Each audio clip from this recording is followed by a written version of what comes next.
Have you ever felt like no matter how hard you whip your arms in backstroke, you're just stuck? Like the water fights you, the lane rope slides by too slowly, and you finish a race feeling like you were grinding gears instead of gliding on rails. Here's the truth most swimmers never hear. Your backstroke isn't powered by your arms. Your arms, they're just the steering wheels, the front tires, the flashy part of the car everyone notices. But the real engine, the thing that decides if you're smooth, efficient, and fast, or clunky, wiggly, and slow, well, that's your core. Today, I'm going to take you inside the anatomy of an elite backstroke.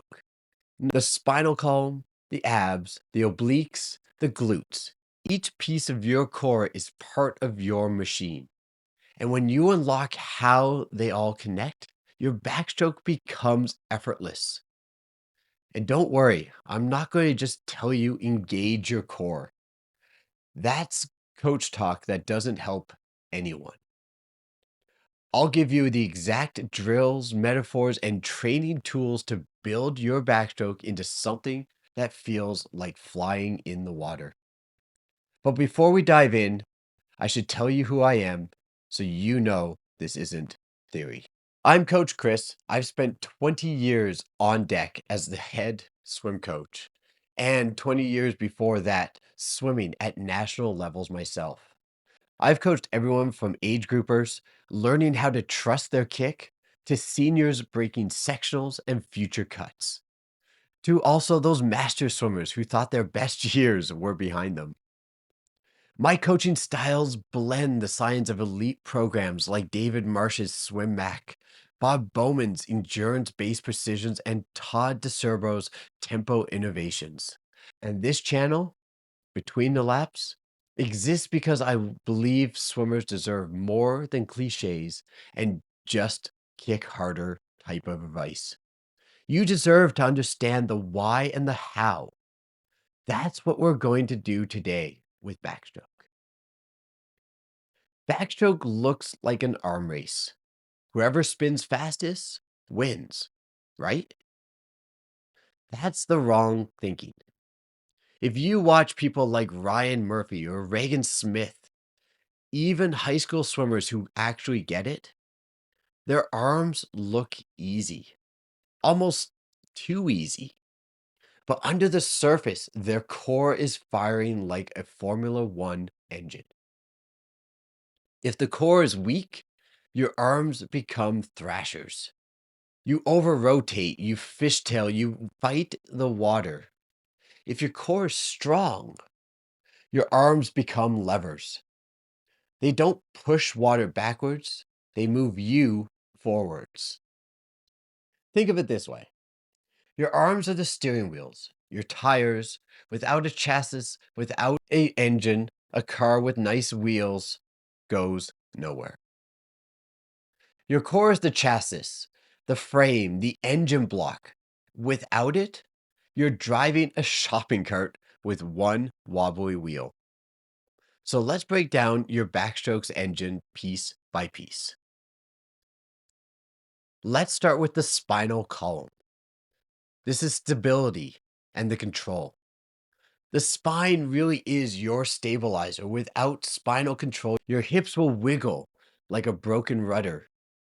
You've seen it. The swimmer whose whole body snakes down the lane, losing energy on every stroke. In fact, my first swimming race, caught on camera by my grandfather, had exactly that. I was bouncing from one side of the lane to the other because I had no control. I had no control in that spinal column. I just bounced back and forth.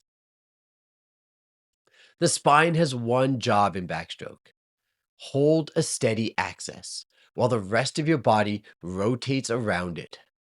Not stiff, not rigid, but stably.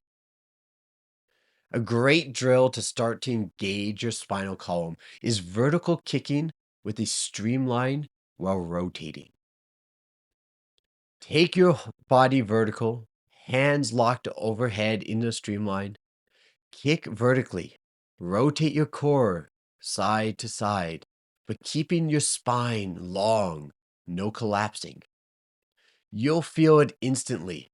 The spine as your pillar, your anchor point. To help keep your head afloat, I suggest adding a pair of fins. Now, take that onto your back. Kick on your back with a weighted board overhead. Grab a kickboard, hold it above your chest like it weighs 50 pounds. Kick, rotate, stabilize. If your spine collapses here, the board wobbles. If your spine stays tall, your body flows. Every backstroker I've coached who's mastered spinal stability stops drifting in the lane. They start swimming like they're on rails. Think about that. Rails, not roads. Smooth, straight, direct. Now let's move on to the abs. This is where power gets transferred. Everyone thinks abs are about looking good. A nice six packs don't actually win any races. Strong abs, though, they're the power transfer station. Your arms dig water, your legs drive water, the abs connect them both.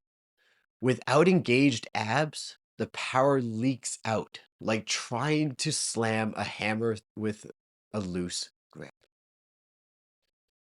So, to work on this, go back to your weighted kickboard overhead kick. We already touched on this, but here's the focus this time. Engage your abs by bracing them, not sucking in. Brace like someone's about to give you a big punch in the gut. That bracing turns your torso into a force bridge between arms and legs. The best backstrokers don't look like they're muscling the water. They look like they're snapping a whip.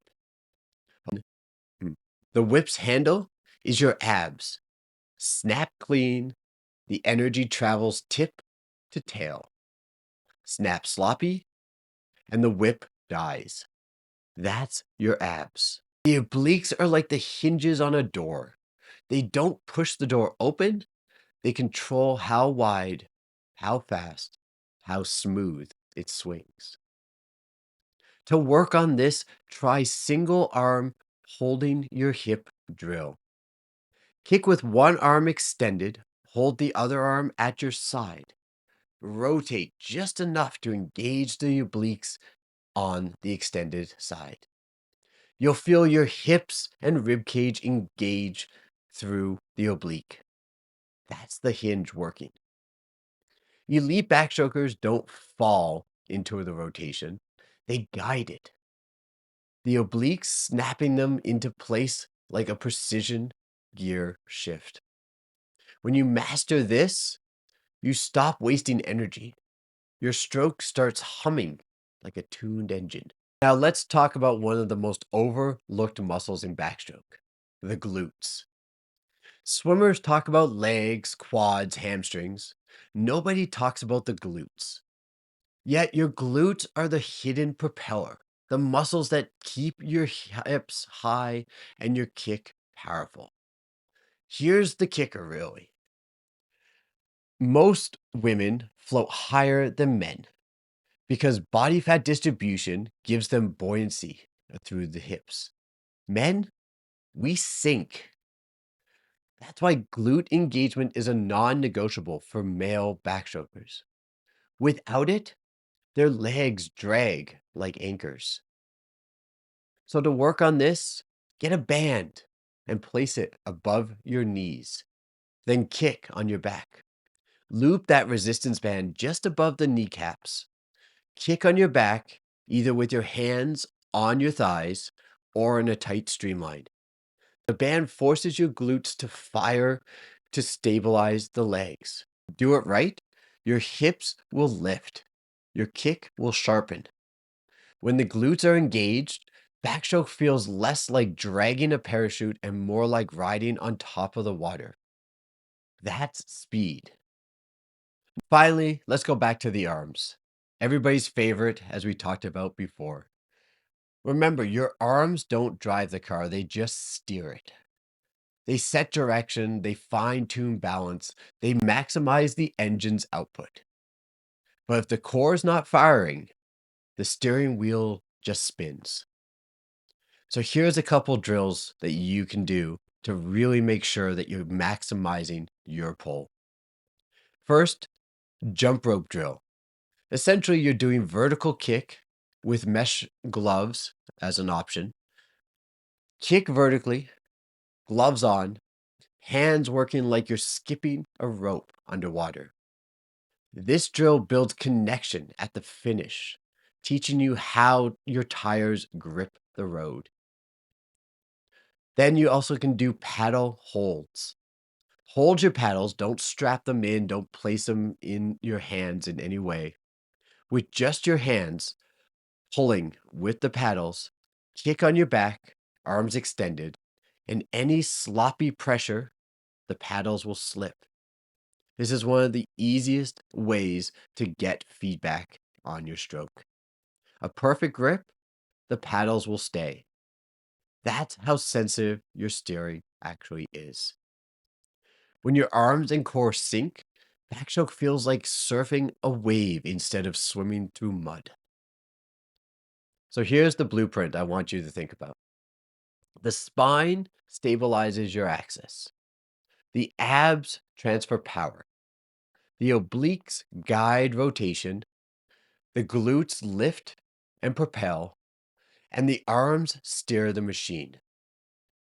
Backstroke is not about fighting the water. It's about sinking the pieces of your core into a machine that hums. If you do this, backstroke stops feeling heavy. It feels inevitable, like the water is carrying you instead of fighting you. And when that moment comes, when your stroke feels like rails, your hips stay high, and every pull feels connected, that's when you know you've unlocked the core.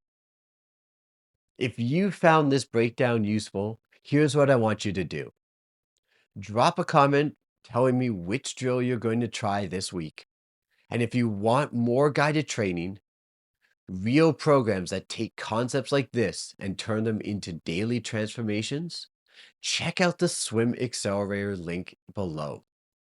Because at the end of the day, the difference between a swimmer who stays stuck and a swimmer who breaks through is who learns to connect the dots. Until next time, I'll see you between the laps.